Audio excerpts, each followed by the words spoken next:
Hello students, good morning. Circle complete कर लिया हम लोगों ने। असाइनमेंट शीट आप लोग करते रहें और उसके जो डाउट्स है जूम के थ्रू देते रहें, ठीक है। नेक्स्ट चैप्टर शुरू करते हैं, area related to circle. Area related to circle. हाँ जी, देखो सर्कल आप हम लोगों ने पढ़ लिया, उसी से रिलेट करता हुआ ये चैप्टर है एरिया रिलेटेड टू सर्कल, या आप इसको ऐसे बोल सकते हो, area of sector and segment. Area of sector and segment. Sector और सेगमेंट का एरिया आपको फाइंड करना है। अगर आपको सेक्टर और सेगमेंट नहीं कर पता है तो हम उसकी बातें करेंगे, ठीक है। देखो फर्स्ट सर्कल हम लोग पढ़ कर आए, semi circle, quadrant, okay. Circle का एरिया कितना होता है, पाई आर स्क्वायर। क्वाड्रेंट का area semi circle pi are square by 2 हो जाएगा, 1/4 कितना हो जाएगा, pi are square by 4। Circle की सर्कमफ्रेंस या पेरीमीटर जिसको आप बोलते हैं 2 पाई आर हो जाएगी।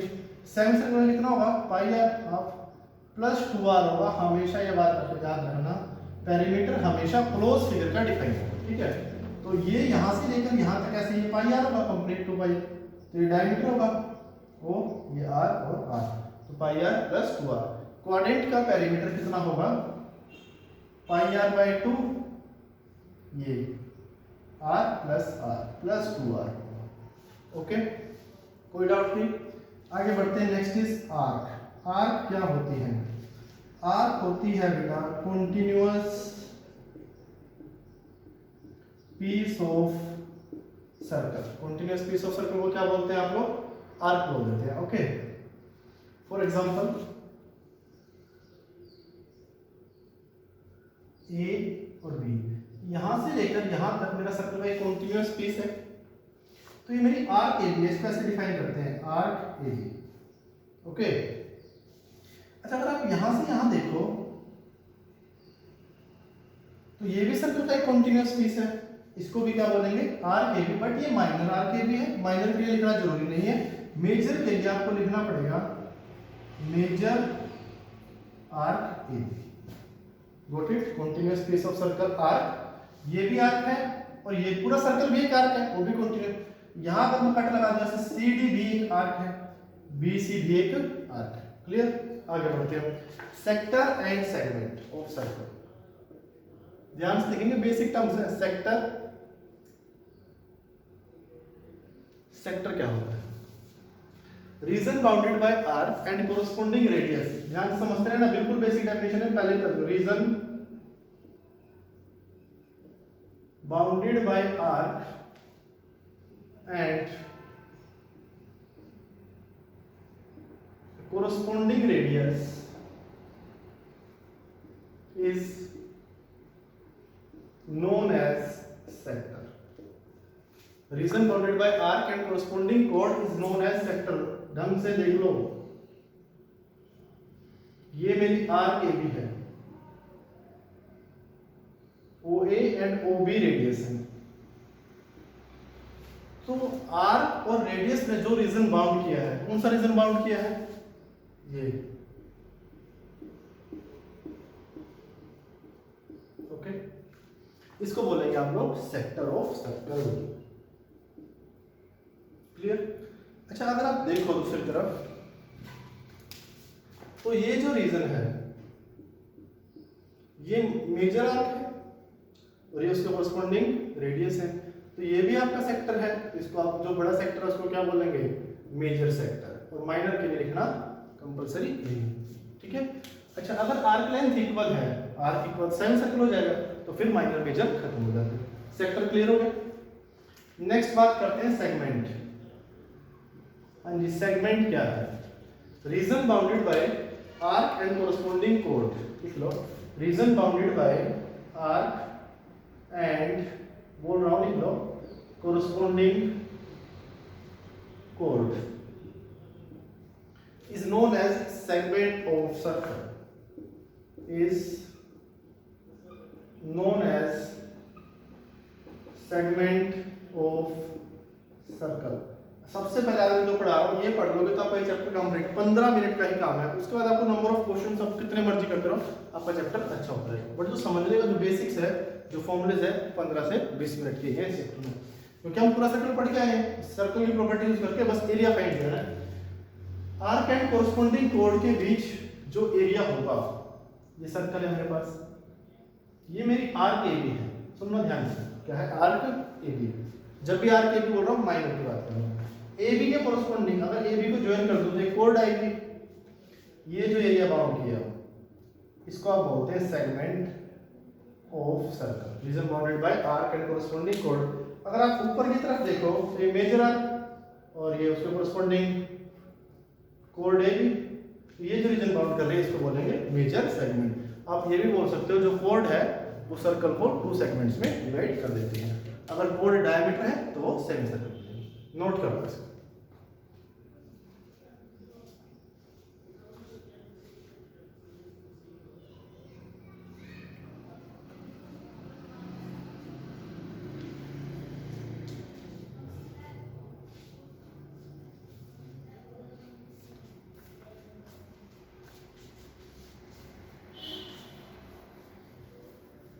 हाँ जी, आगे बढ़ते हैं।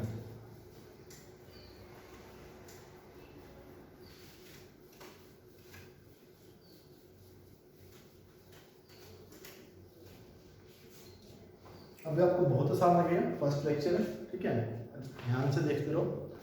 अदरवाइज फिर बाद में जो हमारे सीबीएसई के सभी क्वेश्चन हो जाएंगे अगर आप ध्यान मतलब नॉर्मली भी देखोगे, बट आप ध्यान से देखो चीज़ों को, क्योंकि बोर्ड के क्वेश्चंस के साथ साथ हमें एनटीएससी और एग्जामिनेशन ये सभी क्वेश्चंस भी क्लियर करनी है, ठीक है। तो आगे बढ़ते हैं। नेक्स्ट है भाई area of sector. Area of sector, मुझे सेक्टर का एरिया निकालना है। सेक्टर का एरिया निकालने के लिए आपको क्या क्या पता होना चाहिए। ये सर्कल है मेरे पास, ये आर्क है ए बी आर्क है, तो ये सेक्टर हो गया। माइनर का निकल जाएगा, सर्कल से माइनस कर दोगे तो मेजर का आ ही जाएगा। ये रेडियस है, एक तो आपको रेडियस पता होना चाहिए, सेंट्रल एंगल थीटा पता होना चाहिए, तो आप सर्कल का एरिया सेक्टर का एरिया फाइंड कर सकते हो। सुनो, अब ये बड़ी सिंपल सी बात है। मुझे एक सर्कल गिवन है, आर्क ए बी गिवन है, ये आर्क सेंटर पर एंगल बनाती है थीटा और सर्कल की रेडियस आर है, ओके। इतना अगर आपको पता है, अब आप ये सुनो, अगर सेंट्रल एंगल इंक्रीज होगा, ये भी अगर दूर दूर सेंट्रल एंगल तो एरिया बढ़ेगा, सेंट्रल एंगल डिक्रीज होगा तो एरिया कम होगा। बड़ी सिंपल सी बात है, ओके। उसके बाद सुनो, अगर सेंट्रल एंगल को मैं इंक्रीज करता गया, ओ बी को यहाँ पर ले आया, देखो एंगल कितना हो गया, एंगल बढ़ रहा है तो एरिया भी इंक्रीज हो गया। क्लियर? ऐसे घुमाते घुमाते जब एंगल 360 हो जाएगा, O is equal to O भी आ जाएगा और ये पूरे सर्कल को कवर कर लेगी। आप ऐसे ही सोच लो, अगर एंगल 360 है तो एरिया पूरा सर्कल कवर हो गया, एरिया कितना है pi are square, okay. Vector नहीं लगाना है। अगर एंगल 1 डिग्री है तो एरिया कितना है पाई आर स्क्वायर अपॉन 360, और अगर एंगल थीटा है तो एरिया है pi are square divided by 360 multiplied by theta. यानी एरिया ऑफ सेक्टर आ गया है, कितना आ गया area of sector pi are square upon 360 multiplied by theta. R is radius of circle या radius of sector and theta is angle between radius, okay। दो बातें आपको पता होना चाहिए, रेडियस और थीटा। क्लियर? उसके बाद आर्क लेंथ की बात करते हैं। आर्क लेंथ भी आप बड़े आराम से फाइंड कर सकते हो। आर्क लेंथ, हाँ, इस सेक्टर की आर्क लेंथ क्या होगी? आर्क लेंथ यानी यहां से यहां तक की जो लेंथ है ये भी क्या होगी, ये भी आप अगर एंगल इंक्रीज होगा तो आर्क लेंथ बढ़ेगी। देखो ओबी को ऊपर करूंगा तो एंगल बढ़ेगा, आर्क लेंथ बढ़ेगी। अब आपको पता है अगर एंगल 360 हो जाए, अगर एंगल कितना हो जाए 360, तो पूरा सर्कल कवर होगा। पूरे सर्कल की आर्क लेंथ होती है 2 पाई आर होती है। अगर एंगल 360 हो जाए तो आर्क लेंथ कितनी होगी 2 पाई आर। एंगल अगर 1 है तो आर्क लेंथ कितनी होगी 2 पाई आर डिवाइडेड बाय 360, और अगर थीटा है 2 पाई r divided by 360 multiplied by theta। This is the formula of arc length। कितना होता है 2 pi r divided by 360 multiplied by theta. मैं 2 से 360 कैंसिल नहीं कर रहा ताकि आपको अच्छे से याद रहे। एरिया के लिए pi are square upon 360 multiplied by theta, sector के लिए आर्क लेंथ के लिए 2 pi r upon divided by 360 multiplied by theta. Clear? Note करो इसको।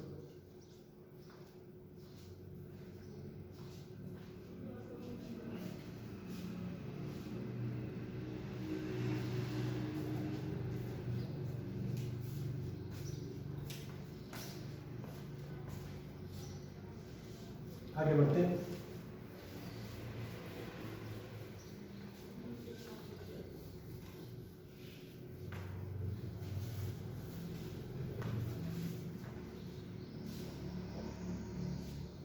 हाँ जी देखो,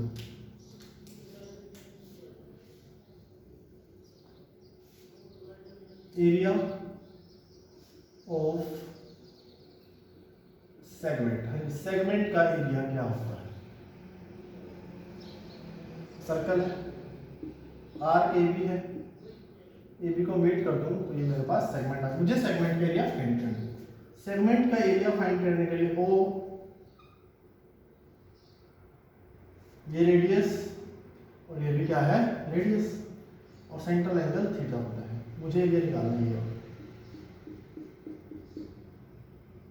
ठीक है? एरिया हम लोग फाइंड करना है, ठीक है? तो सेगमेंट का एरिया फाइंड करने का एक ही मेथड है। पहले आप सेक्टर का एरिया निकालना, ओ ए बी का। सेक्टर के एरिया से ट्रायंगल का एरिया क्या करता हूं? माइनस। और ट्रायंगल हमेशा आइसोसेलेस बनेगी। आइसोसेलेस क्यों बनेगी? Radius and radius. ओके, तो एरिया ऑफ सेगमेंट क्या होगा?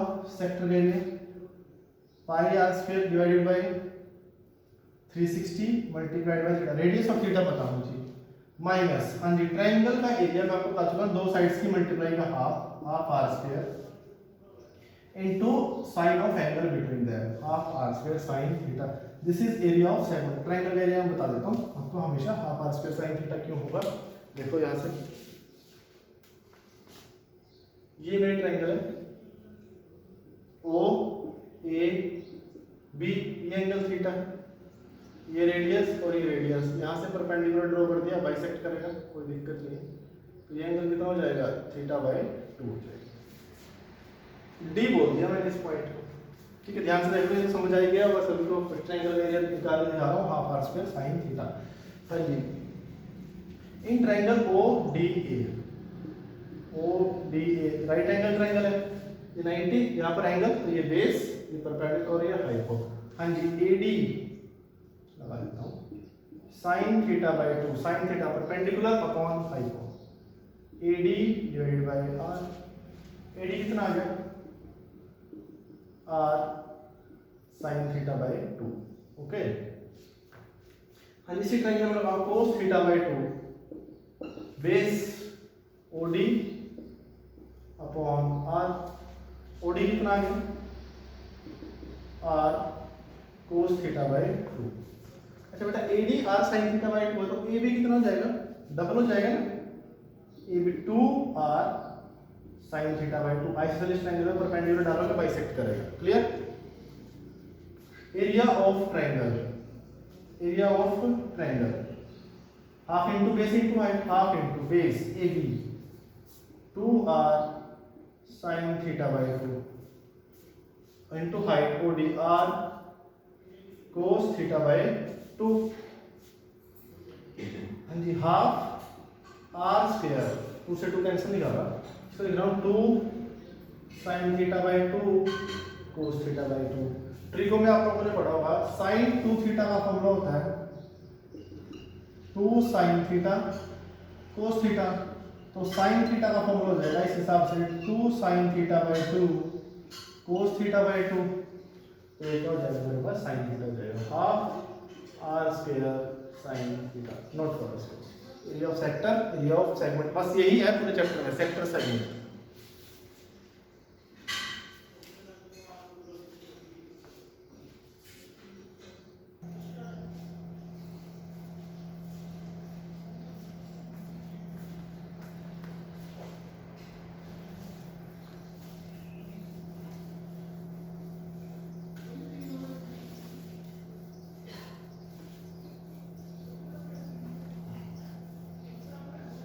हो गया। आगे बढ़ते हैं, एक छोटा सा टॉपिक रह गया बिल्कुल, distance travel by wheel, distance travel by wheel of radius r in one rotation. Distance traveled by wheel of radius r in one rotation. हाँ जी, ये हमारा हॉरिजॉन्टल प्लेन है, यहाँ पर कोई व्हील है ऐसे रखा हुआ है जिसकी रेडियस r है। बड़ी बात तो बड़ी सिंपल सी, आप इसको एक कंप्लीट रेवोल्यूशन करवाते हैं। हम यहाँ एक पॉइंट पर टच कर रहे हैं, ठीक है, टेंजेंट होगी ना इधर, कंप्लीट एक रेवोल्यूशन करवाते हैं, व्हील यहाँ पर पहुँच जाता है ऐसे, आगे बढ़ेगा, यहाँ पर बी पॉइंट पर टच कर रहा है, तो जो ए बी इक्वल होगा ना वो सर्कमफ्रेंस ऑफ सर्कल होगा। ए बी की डिस्टेंस कितनी होगी, 2πr, यानी जो व्हील है वो ए से बी चला गया, कितनी डिस्टेंस स्टार्ट कर ली व्हील ने, 2πr, r is radius of wheel या r is radius of circle. That's all about the chapter, जो बेसिक्स, ये तो आपको पता होना ही चाहिए जब भी आप चैप्टर पढ़ने बैठेंगे। बाकी जितनी भी बातें होंगी वो हम क्वेश्चन के अकॉर्डिंग करते रहेंगे, ठीक है। अब क्वेश्चन देखते हैं, शुरू हो जाओ।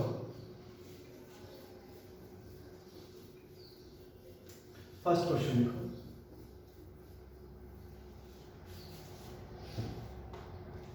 लिखो first question.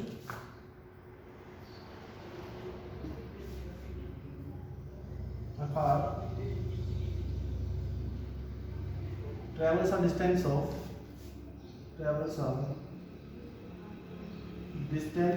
1 kilometer, travels a distance of 1 kilometer in which each wheel completes 450 revolution. Find radius of wheel. Wheel की रेडियस फाइंड करो, करो जल्दी से।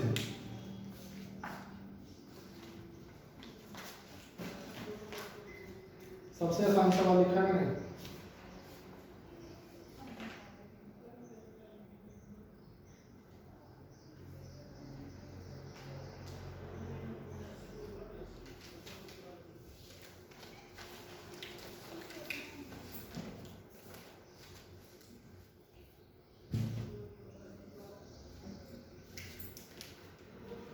करो बेटा, करो इसको जल्दी से।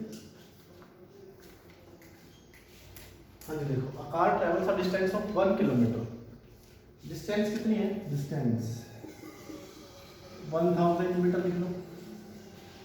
ओके, कितने रेवोल्यूशंस कंप्लीट किए, नंबर ऑफ रेवोल्यूशंस 450, तो 1000 मीटर जाने में 450 रेवोल्यूशंस कंप्लीट किए। आपको एक बात, तो डिस्टेंस ट्रैवल इन रोटेशन कितनी होगी, distance travel in one rotation, अगर 1000 मीटर जाने में 450 रेवोल्यूशंस कंप्लीट किए तो कितनी जाएगी, 1000 डिवाइडेड बाय 450, 0 to 0 कैंसिल, तो आगे 20/9 मीटर वन रोटेशन के अंदर। अच्छा, अगर wheel that radius of wheel is r, अगर व्हील की रेडियस तो r है तो वन रोटेशन के अंदर कितनी डिस्टेंस होनी चाहिए, 2πr। क्वेश्चन में कितने की है, 20/9, 2πr इज इक्वल टू 20/9, पाई पे रखो, 22/7, 44/7, r के लिए सॉल्व करो। क्लियर। नेक्स्ट क्वेश्चन लिखो, a car has wheel which are 80 centimeter in diameter. A car has wheel which are 80 centimeter in diameter, which are 80 centimeter in diameter. How many complete revolutions does each wheel make? How many complete revolution does each wheel makes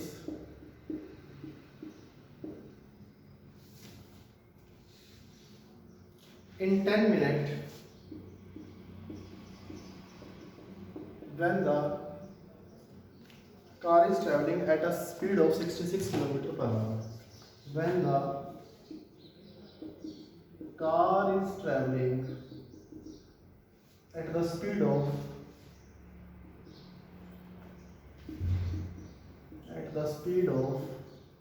66 kilometer per hour. A car has wheels which are 80 centimeter in diameter. How many complete revolution does each wheel makes in 10 minutes when the car is traveling at the speed of 66 kilometer per hour?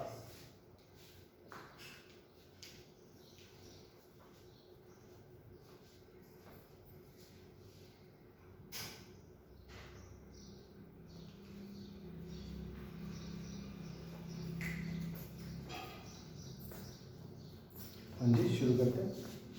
Radius of wheel 40 centimetre. Okay, मुझे पूछ रहा है how many complete revolutions, car ने कितने revolution complete कर लिए होंगे wheel ने इन 10 minutes when the car is travelling at the speed of 66 kilometre per hour. एक बात बताओ, अगर कार 66 किलोमीटर पर आवर की स्पीड से जा रही है तो 60 मिनट में कितनी डिस्टेंस ट्रैवल कर लेगी वो? 66 किलोमीटर 1 मिनट में, 66 बाई 60 और 10 मिनट्स में 10 60।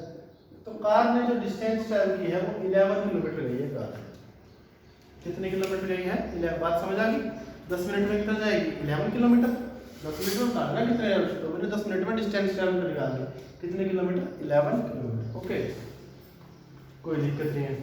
उसके बाद distance travel in one rotation, distance travel in one rotation. One rotation में कार कितनी डिस्टेंस ट्रैवल करेगी? 2 pi r. 2 pi radius is 40, 80 pi travel करेगी। कितना ट्रैवल करेगी? 80 पाई सेंटीमीटर। और वन रोटेशन में तो 80 पाई सेंटीमीटर करेगी। गई कितनी है? 11 किलोमीटर। तो number of rotations, number of rotations कितने होंगे? 11 किलोमीटर। ये मीटर हो गए, centimetre divided by 80 multiply 22 by 7। Okay, कर लो कैलकुलेट। 11 2 जा 11 1 जा 1 2 3 4 5 80 से कैंसिल हो गया। 8 2 जा 16, 16 से कैंसिल हो जाएगा, बताइए। 16 6 जा 96, 4 16 2 जा, ठीक है, 625 मल्टीप्लाई 7 नंबर ऑफ रोटेशंस आपका आंसर। क्लियर है? आगे बढ़ते हैं, एक क्वेश्चन और लिखते हैं, ठीक है। अभी आज सिर्फ मैंने आपको थ्योरेटिकल पोर्शन बताया। सेक्टर सेगमेंट्स के जो हम क्वेश्चंस हैं वो हम कल से शुरू करेंगे, नेक्स्ट लेक्चर से, ठीक है। आप ट्राई कर लेंगे, मैं आपको कुछ क्वेश्चंस दूंगा, बट एक क्वेश्चन करते हैं हम लोग सेक्टर, ठीक है। एक क्वेश्चन करते हैं, लिखो।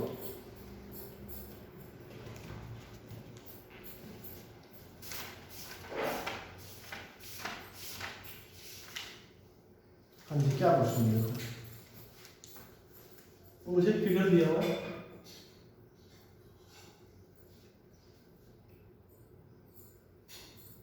ए पॉइंट पर टेंजेंट है, सॉरी,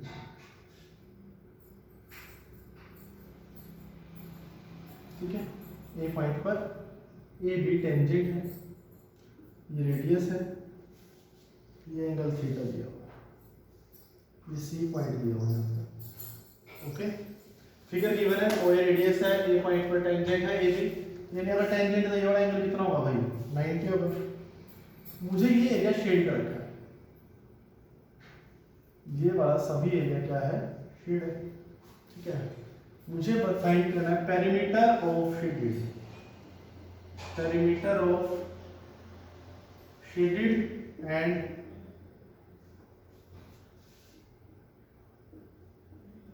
एरिया ऑफ शेडेड। आपको प्रूव करना है, मैंने कुछ लिखा हुआ है, ठीक है, हम फाइंड कर लेते हैं, सेम बात है। क्या क्वेश्चन समझ आया सभी को? सर्कल की रेडियस r गिवन है, ए बी टेंजेंट है, ये बी ओ को मीट कर दिया, मुझे perimeter of shaded and area of shaded find करना है। सबसे पहले मैं पेरीमीटर फाइंड करता हूँ। क्या फाइंड करता हूँ? पेरीमीटर। हाँ जी, जो शेडेड का पेरीमीटर होगा वो क्या होगा? A B B C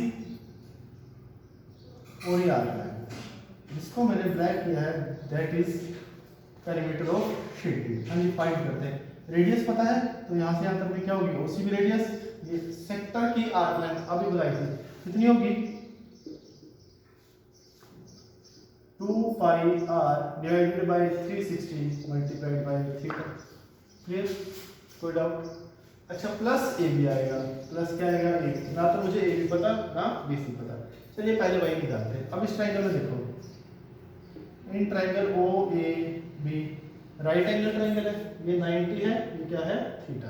okay, तो ये बेस परपेंडिकुलर हाइपो, हाँ जी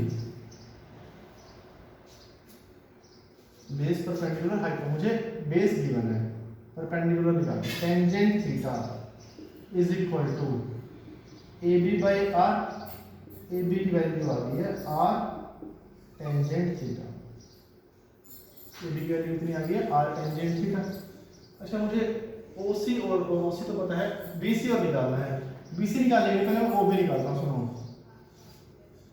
क्या रिलेशन लगाता हूँ, इसी से लगाता हूँ, बेस और हाइपो में cos theta base r upon OB, कोई doubt? OB is equal to r by cos theta, r sec theta है, समझ गए? ओबी की वैल्यू आई है बेटा आर सेक थीटा, ओबी की वैल्यू कितनी आई है आर सिकेंड थीटा। अगर ओबी की वैल्यू आर सिकेंड थीटा है, अगर ओबी से रेडियस माइनस करूं तो ऊपर आ जाएगा, ये आ जाएगी R secant theta minus R. समझिए बात को, कंप्लीट से रेडियस माइनस कर दी आर। अब आ जाए क्वेश्चन पे, perimeter of shaded arc length लिख दी मैंने, फिर ए बी कितनी है are tangent theta plus B C r sec theta minus r common ले लेंगे, आर कॉमन लिया तो ये बन गया pi theta upon 180 plus tangent theta plus second theta and minus, this is your perimeter of shaded. Clear? आगे सुनो, area of shaded, area of shaded, हाँ जी ट्रायंगल के एरिया से, कंप्लीट ट्रायंगल के एरिया से, ऐसे दिमाग लगाना है। अगर मैं सेक्टर का एरिया माइनस कर दूं, कंप्लीट ट्रायंगल का एरिया होगा हाफ इनटू बेस आर और perpendicular r tangent theta minus sector का area pi are square upon 360 multiplied by theta, बताया था भाई, क्या कॉमन आ गया आर स्क्वायर बाय 2 कॉमन आ गया, tan theta minus pi upon pi theta upon 180, ये आपका आंसर। ठीक है, इसको अच्छे से पढ़ ले, हमें क्वेश्चंस करने हैं, तो थ्योरेटिकल पोर्शन मैथ्स में बहुत कम होता है, जितने आप क्वेश्चंस करते रहोगे उतने ही अच्छे क्वेश्चंस आपके होते हैं। ठीक है, ओके।